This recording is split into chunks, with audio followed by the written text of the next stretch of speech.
Welcome to the Day of Wellbeing. Today I want to talk about anger. Now I'm feeling a little bit of anger today, and I thought it would be a useful topic to explore because the way that we relate to anger can make a serious difference to how well our lives go.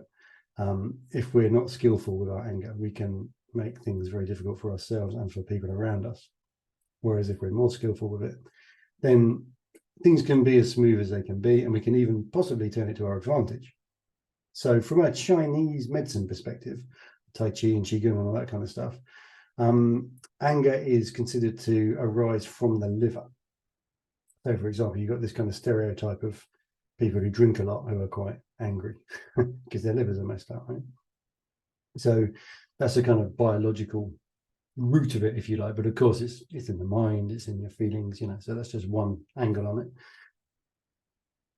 But anger, okay, so what about it? It's a really powerful force. And some people, it's completely natural to express their anger. And it's almost like a complete non-issue because they're able to kind of get angry and then calm themselves down again quickly. And from their point of view, no harm done. And in fact, sometimes there's a perceived need to do that because there might be a task that needs doing that is kind of difficult. And that little burst of anger can just give us that little boost that we need to get the difficult, frustrating, annoying thing done so we can then enjoy our lives, right? However, for other people who aren't comfortable with the expression of anger, that little burst of anger that we might have kind of not even consciously used, but it's just like, I want to get that thing down. I'm faffing around and it's annoying, but I've got it down now, so I'm fine again. Someone else might have been around that and might have been like really triggered by that because their kind of history with anger is different, and it's for them a very negative thing.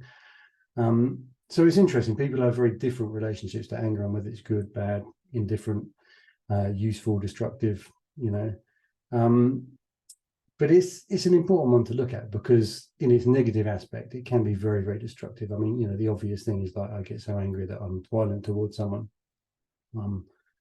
and people get hurt, right? So if we're not kind of in control of our anger, or at least able to work with it skillfully, then it can have really bad consequences. So one take on this that I found really interesting, that I saw recently on I think it was a YouTube video or some kind of meme, was the idea of the empty boat. And this monk had gone out into the middle of a lake and he started meditating and reached this kind of state of serene bliss. And then this boat bumps into him. He's like shocked out of his bliss, and all these angry feelings and thoughts arise, like who could be so stupid to let their boat crash into me, and he's about to turn around and give the what do you call it, the driver of the other boat, whatever you call it, not a driver, but I can't think of the word, an earful for being so stupid, and he turns around and of course there's no one in the boat and it's an empty boat that's crashed into him. And all of that anger was, the kind of moral of the story is all of that anger was within the monk. Okay, it was there regardless of whether or not someone else was in the boat. It was his anger that was arising for him. And then, okay, so I'm not telling it particularly well, but the point is that our anger is kind of our business, and we often attach it to things in our environment that serve as triggers for our anger, but very often they are not the cause of our anger. And often the cause of our anger it's the kind of internal ecology that's going on inside us, and that can consist of thoughts. And often the thoughts can be very much like pouring petrol onto a fire, because it's like we have this sense in our body, like maybe we're kind of just feeling a bit grungy and tired, and there's something that he's doing, and there's this kind of sense of frustration kind of energetically. But then we pour the kerosene on, right? It's like, and he's so selfish, and he's been selfish for years and always does this. He never takes my needs into account, and whatever it is, it's kind of the stories that we tell ourselves, or whether it's something more kind of political. Often the case, it's like we get involved in a kind of complex political story around this thing that we're angry about. And it could be really helpful to kind of disambiguate. Okay, it's like, okay, this anger is arising in me, and a lot of it is just to do with my inner ecology. It's to do with my energy, my emotions, my thoughts, and then there's this whole world of reasons to be angry. And some of them may need addressing, but this is a key point. it's probably not a good idea to go out and address or attempt to address some of those external causes while we're still in this state of kind of highly agitated. Your anger's kind of up and you're flaring. It's like, no, I'm going to go and give them a piece of my mind, and then you go and say something you might regret. So that's a really big one. Okay, so the anger's within us. So what can we do with that? I mean, there's various things that I think are worth looking at if you're wanting to get into the whole area of like anger management for yourself. How you deal with other people is a different thing. I might get into that in a moment, but anger management for yourself, you got to know that it's there. You got to acknowledge it. You've got to not be in denial about it. It may be that it's so kind of habitual that you don't even think you're angry. It's just the way you are, right? So awareness, self-awareness is a big one, and that comes through various means. I mean, meditation is a great one, mindfulness, having kind of meaningful conversations with people about, interpersonal dynamics, getting some feedback. Counseling would be a really good one. If you've got some anger going on, you can kind of explore that and find out, is there some kind of historical root? Are there some tools you can adopt for dealing with it in the moment? So in terms of tools for dealing with it, I would say meditation / mindfulness has some really good tools for this. So mindfulness is kind of like a secular version of a lot of the Buddhist meditation traditions and the other meditation traditions, like the Indian ones and the Taoist ones. Different meditation traditions from Asia have been researched and kind of had the spiritual context removed, and that has pros and cons. But also you've got mindfulness, which is just, you don't have to worry about all that spiritual stuff. It's just a tool, and it's been shown in a lot of proper research to very positively benefit people in terms of mental health, dealing with anxiety, depression, anger, all this kind of stuff. So mindfulness is a really good way to go. And there's so many different teachings. I mean, there's a lot of it's based on awareness of your breath, awareness of body sensations, where you do these kind of body scans, finding out what's going on in your body.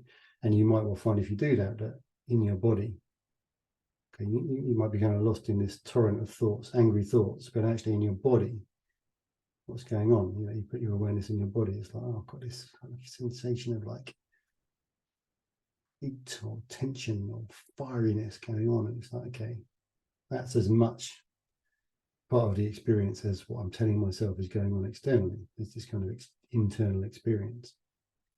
So mindfulness and the actual spiritual traditions of where that comes from could be really helpful. So Taoist meditation has tools for working with emotions on very deep levels. I mean, that's my main meditation tradition, but there's other things as well, other meditation traditions that work with emotions, and it's really good to get into that.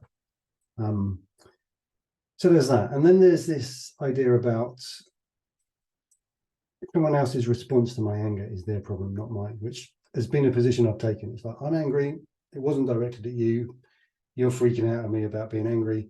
And this is a really fun one. It's like, you're getting really arsy with me about my anger, and it wasn't about you, but your arsiness about my anger is really making it worse, So it's an interesting one, because whereas people's response to us is ultimately their responsibility, there is also the opportunity to practice compassion, kindness, generosity, in terms of like being aware. It's like, okay, so if I am feeling kind of explosive, even if there's someone else in my environment, other people in my environment, even if I'm not directing my anger at them, they may be affected by it. So then I have some choice, because if it's anger can make us lose control, and that's when it gets dangerous, because we lose the choice to think, okay, well, I'm upset, there's a potential for damage here, let's kind of find a way forward that isn't too destructive. Like, I might take myself off into the woods and go for a walk, or I might go and throw some rocks. That's a good one, throwing pebbles, rocks, whatever, into a river or into the sea or whatever. Going to the sea is always a good one, because it's so big, it can just kind of absorb your emotions, whatever they are. But catching yourself before you go past that point of like no return, really, where you're not in control. Breathing would be a good one for that. So just taking some deep breaths. I know it's a cliche, but I'm so fucking angry, I could break their neck or whatever, but you're making yourself aware of it through taking that deep breath, a few deep breaths, and you no longer have to act on that thought, which if you weren't in control, you might, and people have historically gone and broken people's necks because they were so angry and they went up in prison, and it's been very, very bad all around. So yeah, trying to remain in control while being kind to yourself, compassionate to yourself, accepting yourself, because non-acceptance for me is a real exacerbating factor of anger. So I'm angry, and if someone's like not accepting my anger, you shouldn't be angry, or even, you know, they're not saying it, but it's like their words or the way they're responding to it is implying non-acceptance, that makes it worse for me, because yeah, it's another need I have that's not met, you know, whatever need is behind the anger. And if you get into like nonviolent communication and stuff like that, you'll learn about needs and how they are basically the root of all of our emotions. And anger could be any number of needs that are unmet, and if we can kind of dig beneath the anger. But I've digressed a bit. What was I going to say? Yeah, lost my thread. Basically, you know, just when you're feeling like that, do something sensible rather than something bad. And for other people who are triggered by your anger, I don't know how open they're going to be. It depends on the situation. Maybe do this at a different time when the anger's not there. You could maybe have a discussion about their response to my anger and how it seems potentially a little bit disproportionate, a little bit taking things more personally than they're meant. Is there anything they can do in terms of their personal development? Because really that's what this channel is about, personal development in the broadest sense, you know, that can make them less reactive. Okay, so we have our triggers. We can be aware of our triggers. We can work skillfully with them, or we can work less skillfully with them. So I think that's pretty much everything I want to say about anger. Yeah, I mean, I'm going to go woo-woo now. I'm going to go off the radar for a lot of people who are watching this, if you're not kind of quite on the same page. But the moon, right? It's well known that A&E is more full around the full moon. So it's not a complete zero phenomenon. There's some truth in it. And there can be external forces. They may be might just be weather, you know, like pressure fronts, astronomical, never mind astrological, but astronomical even, you know, just like the moon is exerting a massive amount of pressure on the oceans because it can actually pull that amount of water. So it's possible that it has a strong effect on your emotions. And I personally noticed that around the full moon, which is coming up in a couple of days, my emotions tend to be exaggerated. And that's just another useful bit of information. And you may not have that experience. You might observe over a few months that doesn't happen, or that it does. But if you do notice that it does, it can give you more motivation to think, maybe I'll hold my tongue because maybe this anger that I'm feeling is, you know, it's about my kind of internal ecology. It's about whatever kind of environmental factors. Yeah, it's not necessarily about that person that was driving so slowly and I just wanted to kind of ram into the back of them or whatever, you know. It was not about the external thing, it's about the internal thing.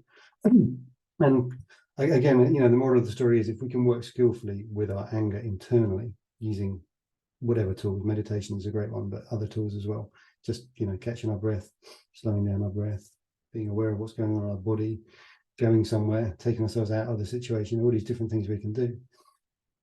Then the anger can be transmuted into the energy to get stuff done, positive stuff. So say there's something political that's really upsetting us, we're really angry. It's like, it's not that we just turn it off, but turn off the anger and then nothing gets done. But it's like somehow we find a way to transmute it so that the energy without the angst can be used to make a difference in our external environment. And if we go too quickly for that and we go and try and make a difference in our external environment while we're still full days, you know, a fiery blaze of anger is alive in us, the chances are that our actions won't be as constructive as we would hope. So I think that's it for now. Just a few thoughts about anger. Please like and subscribe if you like this kind of material, and I'll see you in the next video.